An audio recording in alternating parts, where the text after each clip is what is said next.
and feel Scotland.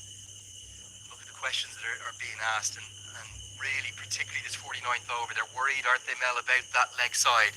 They're worried about how do they find a way to cope with that leg side and the breeze, because KC, he knows that Sandeep Lamachani can bat, there's no doubt about that, but he won't get much assistance from Lalit Rajbanshi. So I think he's going to maybe look for one, if not two big hits in this penultimate over that will likely be bowled not by Charlie Castle, but a change in bowling. Brandon McMullen. How is McMullen now the one who's chosen to bowl at the death? Another twist, another turn. Lamachani will be at the non-striker's end. It ends a career best innings from Sampal Kami. What a knock it was. It's the highest aggregate match ever in the history of Scotland and Nepal ODIs. It's already within 2 runs of Nepal's highest ever total, but it won't matter for anything if they can't get these final 16 runs, 16 to win off the final 2 overs, and so much rests on the shoulders, as so often. कसले जित्ला आजको match साथीहरु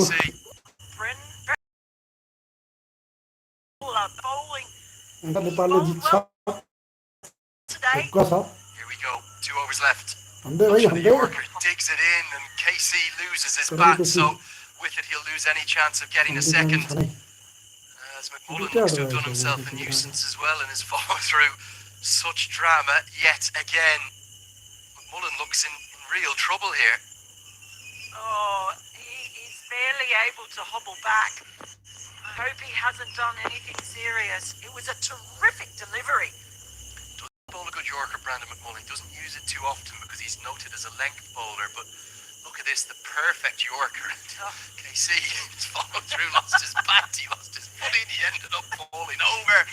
But it's all happening again. Will McMullen be able to complete this over, or will they have to turn back to Charlie Castle? It looks certain that the 20-year-old on debut, it looks like he's going to bowl the 50th and final, if we get there, of course. 15 to win off 11, McMullen's just going to find a way to get through it.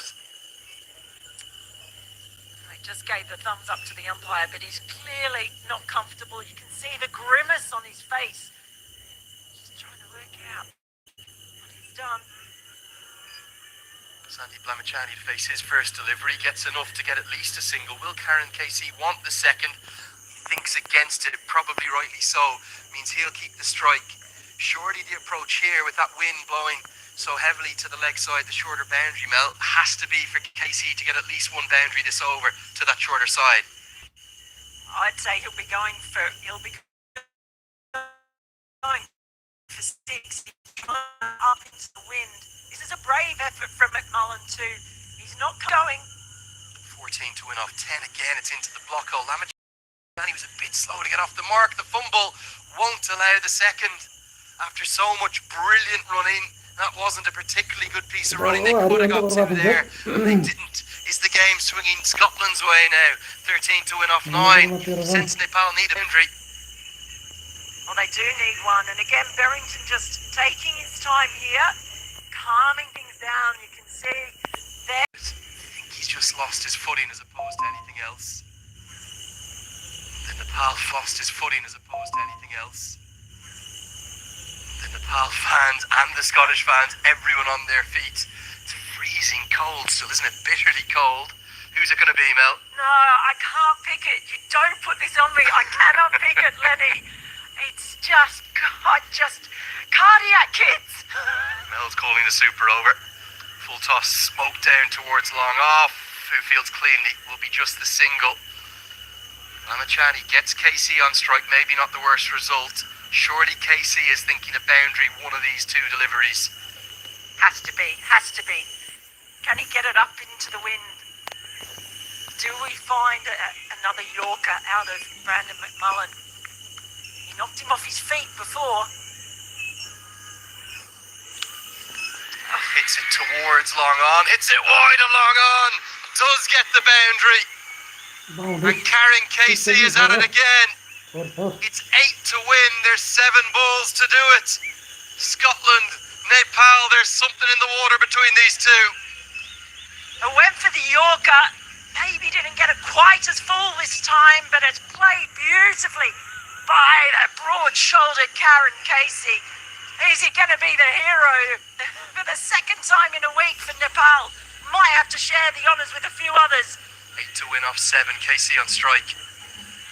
Gets an inside edge. I think he'll just want the single. He wants the strike. He wants to do it his way.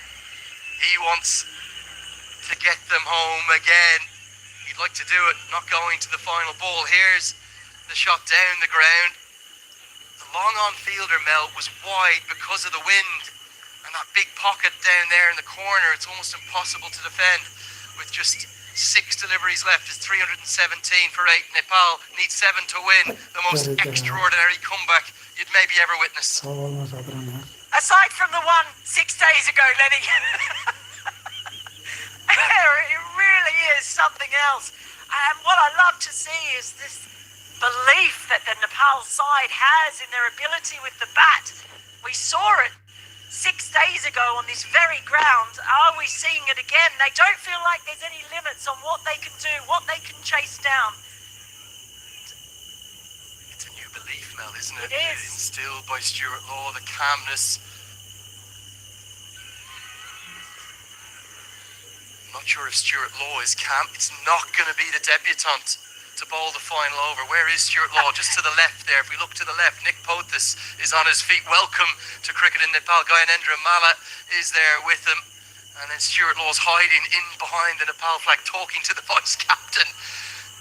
Stuart Law's just saying to Nick Pothis, yeah, this is how it usually goes, mate, with the cardiac kids. It's going to be Safi and Sharif. Who will it be? Sharif or Casey? Chipped up in the air. Does it get over the head of Charlie Tier? It does. He's probably going to cut it off. I think they'll just run the 2. They're thinking of the third. Lamachani wants it, but Casey wants the strike. A 6 will do it. A 6 will win it for Nepal. There's a punch of the bat in for us.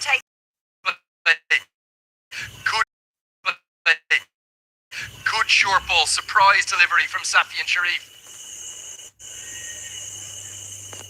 I'll just take another look. It was a good short ball. Oh, now,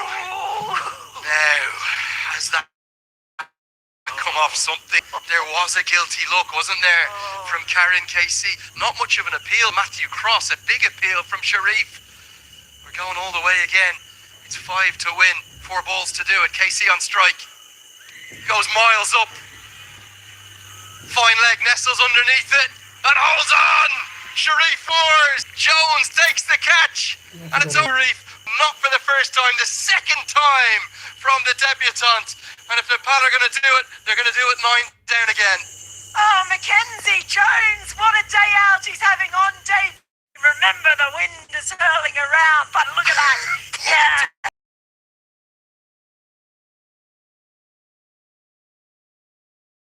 Really not known for his batting.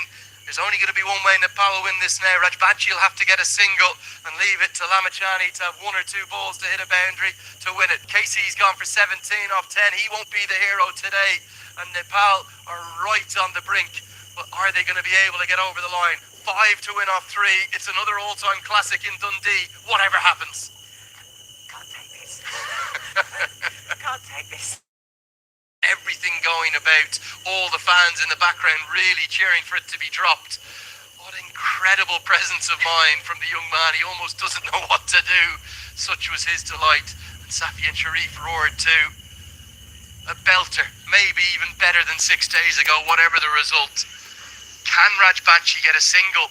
Will Berrington be tempted to squeeze his fielders in? I think they'll know Rajbanshi well enough to know he's unlikely to hit a boundary. Surely he will look for one and look to hand it over to Lamachani to win it for Nepal. And what an over this has been at the death from Sharif. Really smart. The experience and the calm, and the calmest man out there looks like Richie Berrington. I don't know how he does it. Nobody's on the single, really. Can Rajbanshi get one to give Lamachani the strike? Here we go. It's the Yorker. They're going to run it anyway, and they'll get the bye. I think Matthew Cross got caught in 2 minds, whether to throw it the stumps or whether to get it back to Sharif. A great call from Sandeep Lamachani. Brilliant presence of mind from him. And he's got the chance to be the winning hero now. Well, he had the glove on. He was in 2 minds. Lamachani had set off so quickly. Oh, Oh boy. Very good game awareness. Very, very impressive. It's going to come down to the barest of margins yet again. Whatever happens here. 323 for 6 Scotland made in the first innings, thanks to that late assault, making 120 off the final 10 overs. It's 4 to win. They've got 2 balls to do it. They could do it with 2 twos. I don't think they'll run a single. Don't think they'll leave it up to Rajbanshi. It's going to be on Lamachani's shoulders either way. Where does Sharif go? Does he bang it into the surface or does he go full? Oh, well, that's the discussion they're having right now. Richie Berrington and Safian Sharif. There's an agonising calm just across the ground now. It's not calm, it's anxiety, Lenny. What are you talking? Lamachani, 4 to win, 2 balls to do it. Bowled into the slot. Can they hustle to get the second? They're going to think about it. I don't think it's going to be possible. And remarkably, with Sharif nailing the Yorker, it's going to be up to number 11, Lalit Rajbanshi, to try and scramble 2 to get us to the super over. Or can he find an outside edge and find a boundary to win it? Brilliant from Sharif, and it was the fielding, his own fielding off that delivery that prevented the extra run as well. Has the brilliantly executed Yorker. Again, the wheels are turning in the brains as they try and work out where they put their fielders to try and eliminate the extra run. I think the umpire there, Gazzy, was just confirming that we will be off to the super over with a 2. I think that's what he's confirming to the Scottish team. So 1 doesn't matter if it's a single of any.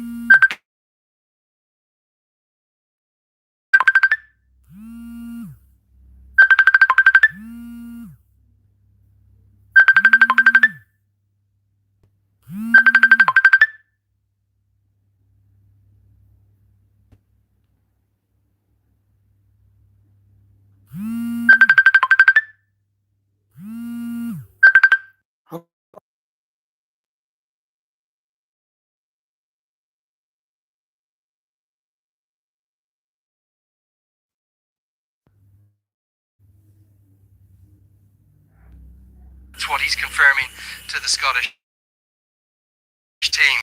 1 doesn't matter. If it's a single of any kind, it will be Scotland that win it and pull it out of the fire in the most dramatic of circumstances. 2 were off to the super over. 3 or more, surely they're not going to run a 3, but any boundary will win it for Nepal. Lalit Rajbanshi is not known for his batting. He's a fine left-arm spinner. He's probably never really been in a position like this before in his 26-year-old life. His highest score in his career is just 11 across 62 internationals. But if he hits a boundary here, he'll be known as the best batter ever to come out of Nepal. It's going to be 2 for the super over. 4 or 6 will win it. The ball feels like it's going to take an eternity to bowl very wisely. The deep third is going back, but that means